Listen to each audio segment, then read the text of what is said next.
Yeah, thank you. One question each. Thank you, Chair.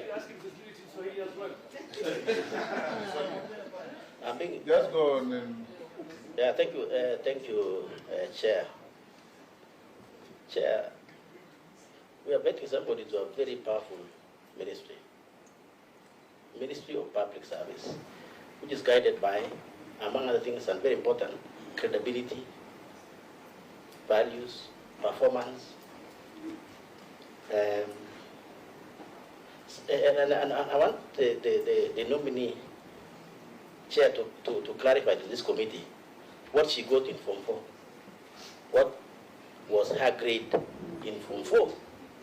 Because, Speaker, with the information which the clerk's office gave us, and I want her to confirm later, because I'm trying to, you see, she's going to be the top of public service where issues of merit are going to be considered, issues of growth are going to be considered.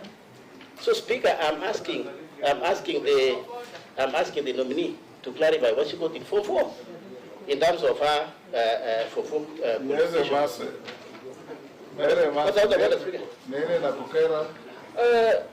Mr. Speaker, with your guidance, I suggest that we need to be consistent. The same questions we will ask all other nominees should be consistent. We were not that detailed and we're not asking other nominees exactly the grade, what they got, so why should we harass the nominee? Yeah, because she's a woman? No. Chair, she's a woman, that is why they are harassing her. Chair, Honorable members, I have no doubt that Aisha is not being harassed and she has the capacity to resist any harassment. What you need to do, Honorable Posing, is if you have a document before you, ask a question on the document. That's what I'm presenting, Honorable. Yes. And I'm being gagged, Chair, protect me. I'm being gagged.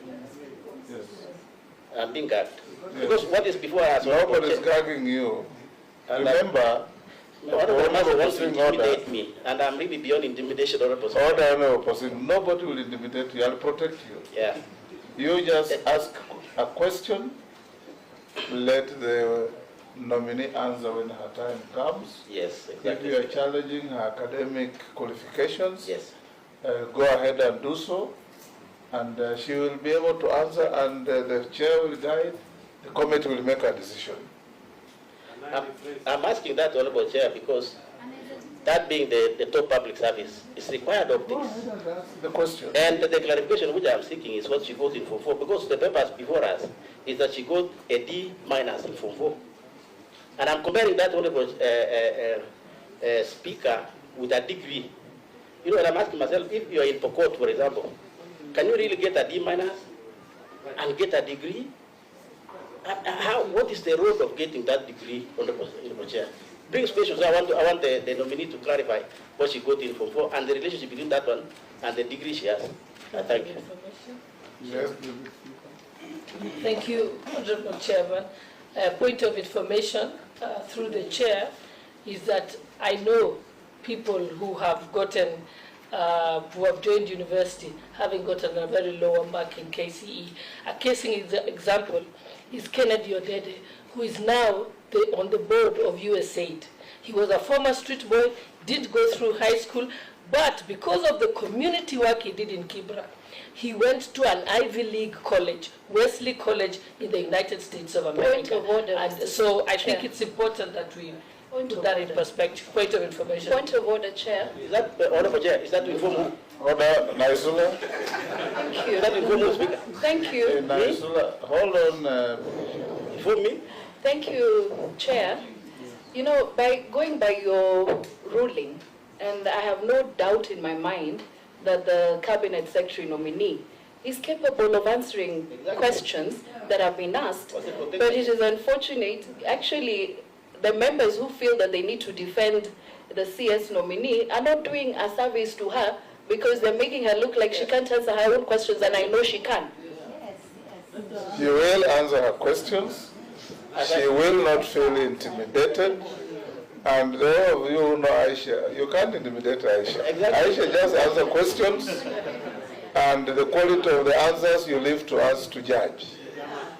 Thank you, Mr. Speaker. I believe we need to continue the... Yes, we proceed. You have asked your question. The next is Mule.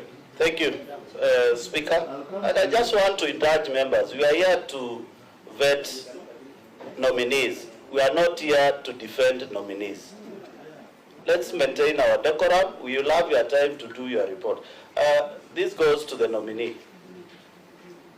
Madam Aisha, you know very well you are going to the Public Service Department, which is the largest employee of Kenyans in this country, has a serious, huge bill, and it requires serious reforms, including the unit you'll be heading of gender, whereby I want to hear from you, what proposals do you have for the boy child, how to defend men, and give them opportunities within the government to become equal to the women in this country. Last is your vision for that ministry to resemble what you have just told us, that a citizen-related public service. Thank you. Well done, Mule. Can we all emulate Mule and ask questions like that? Razo? Thank you, Chair. Honorable Aisha,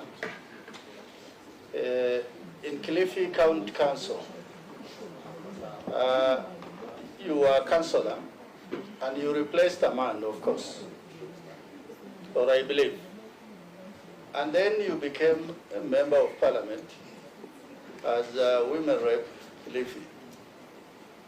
Then you became a member of a single constituency, and I believe you replaced a man.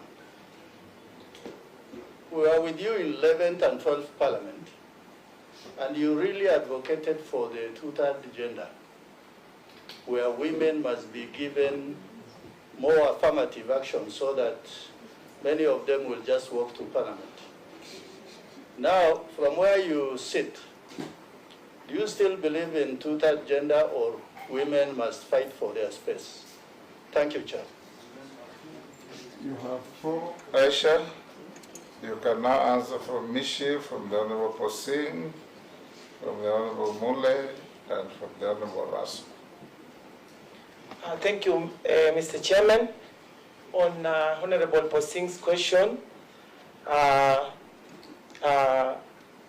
Mheshimiwa Posing, I thank you for asking me that question, and as I have said that it wasn't easy even for me to score that those marks that you were saying them there, because I had to take myself to class after dropping in Form 2, struggling as a private candidate, and because I took it to myself as a challenge that I have to be better and serve the community better, or serve the society better.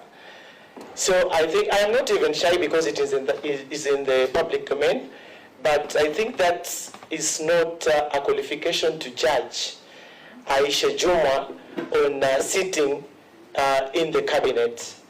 I think the person who nominated me to this position did his due diligence and see that I am fit if given, if approved by Parliament. And you know, I represent many who today are looking at Aisha Jumwa as a role model, that you can have a D or a D minus and get somewhere to the cabinet. You are talking of the real hustler.